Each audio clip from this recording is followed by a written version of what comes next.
எதிர்க்கட்சிகள் ஒன்றிணைவது தொடர்பில் ஐக்கிய மக்கள் சக்தியின் பாராளுமன்ற உறுப்பினர் தயாசிறி ஜெயசேகர இன்று கொழும்பில் ஊடக சந்திப்பினை ஏற்பாடு செய்து கருத்து தெரிவித்தார். ரணில் விக்ரமசிங்கவுடனோ சஜித் பிரேமதாசவுடனோ வேறு யாருடனோ இணைகின்றார்கள் என்பது முக்கியமல்ல. நாம் அனைவரும் ஒன்றிணைந்தால் மாத்திரமே சவால்களை நாம் எதிர்கொள்ள முடியும். இதேவேளை எந்தவொரு கட்சிக்கும் பெரும்பான்மை இல்லாத உள்ளூராட்சி மன்றங்களின் தவிசாளர்களை நியமிப்பதற்கு தமது கட்சி ஆதரவளிக்கும் என ஸ்ரீலங்கா பொதுஜன பெரமுன இன்று அறிவித்தது. இரண்டு கட்சிகளும் இணைவது தொடர்பில் கருத்து இல்லை. அது ரணில் விக்ரமசிங்க தலைமையில் இருக்குமா அல்லது சஜித் பிரேமதாச தலைமையில் இருக்குமா என்பது எங்களுக்கு தெரியாது.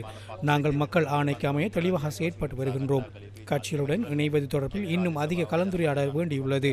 தேர்தலில் ஒவ்வொரு பிரதேச சபைகளிலும் மக்கள் வாக்களித்தமைக்காக நாங்கள் செயற்படுகின்றோம்.